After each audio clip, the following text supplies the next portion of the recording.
We've talked about classical conditioning, and we talked about operant conditioning. And now we're going to talk about other kinds of learning. One being latent learning.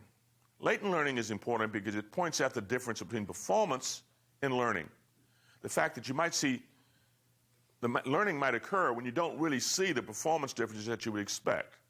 This was best demonstrated by Tolman in training rats to learn a very complex maze with dead ends and turns, and the rat has to go from the start point to the end point where there's food. He had several groups though. He put rats in the maze with no reward, that is, there was no food at the end of the maze, or with reward. So if it got to the end point of the maze, then they were rewarded with food. Then he had a third group that only got food at the end of the maze on the 11th day, after 10 days of no food at the end of the maze. Now, when you put the rats in the maze, they first, if the food is at the end, they have to learn that the food is there, but they wander around, turning, going through the maze. And all the rats do that. The difference is that if the rats have food at the end of the maze, they sort of learn the route to get to the food fairly quickly. But the other rats are still exploring the maze. And what he found was, if you gave the third group of rats food on the 11th day, on the 12th day, they would just like the animals that got reward on every trial. So obviously they were learning something about the maze, even though they weren't being reinforced for doing that. By exploring the maze, they sort of developed what he called a cognitive map of what the maze was like. So it's latent learning. They're learning something even though their performance doesn't show it, but the fact that they learned something allowed them to very quickly get to the food because of their cognitive map of what the maze was. Latent learning, showing a big difference between learning and performance. There's also insightful learning. Curler, back in the 1920s, would observe chimpanzees and put them in a situation where they had to solve a problem in order to get the reward. For example, he might hang a stack of bananas very high so they can't reach it, but things would be in the compound with the chimp, and if he changed the environment, he could do that. And what he observed was they would sort of sit there and look around and try to figure out. Then they would sort of say, aha, and they take the boxes that were located in and stack them up so that they put the three boxes on top of each other, they could climb up on the boxes and get the bananas. Or there might be some rods in some bamboo in the cage, and they might take a small piece of bamboo and fit it together in a large piece of bamboo, so that long rod would allow them to knock the bananas down. He called it insightful learning. It's like they had a sort of an aha experience and figured out what they had to do to get to the bananas. So, he called it insight because it immediately would transfer from the original task to other materials. They would realize that if there was something that was similar to the bamboo rods in the cage, then they would use those. They could transfer to other tasks simply because of realization that they had to use tools to get to the bananas. Social learning, sometimes called observational learning, was discovered by Albert Bandura. Sometimes it's called actually vicarious learning as well as, and it's where children learn things by watching adults do it. That's why it's called observational learning or social learning. In a classic experiment, and by the way, in the OLI materials, there's a film of this actual experiment.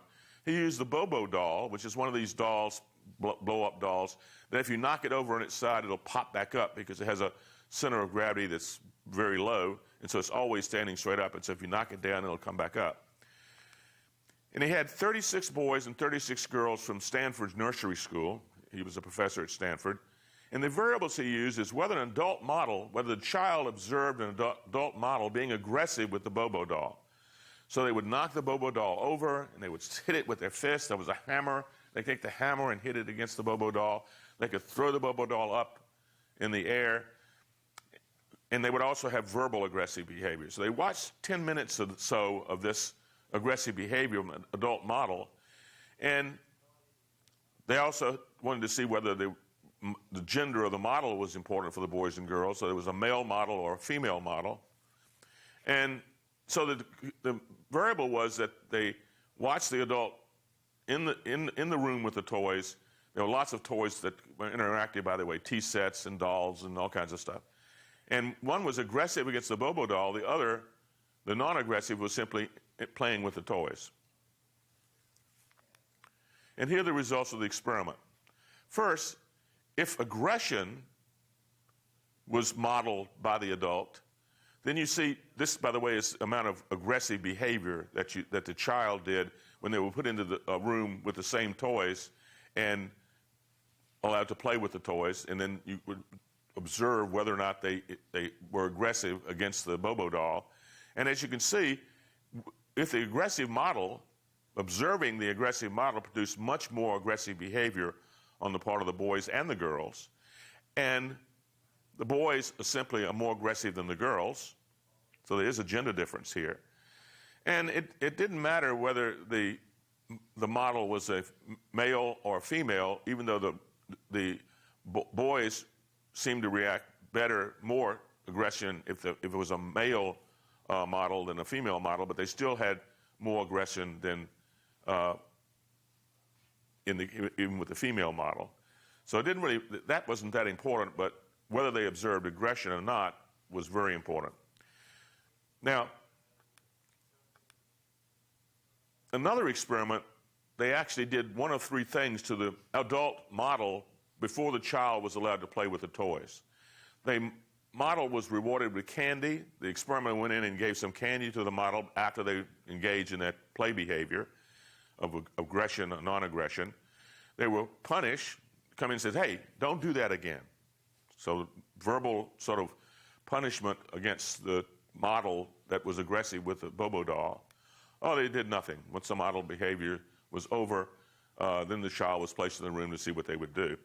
It's interesting that while it was true that if the model was rewarded with candy, then those kids had more aggression against the Bobo doll than the control group.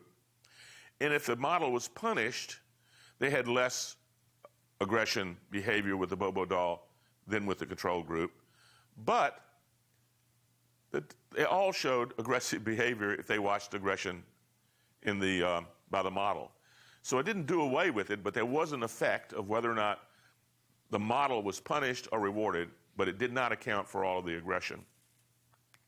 Now, obviously, in today's time, this is equated with violence that people do with video games, violence in movies and films, and there are many studies that show that if you observe children that have played aggressive video games or watched aggressive movies, that they will show more aggression on the playground than children that did not play with the video games.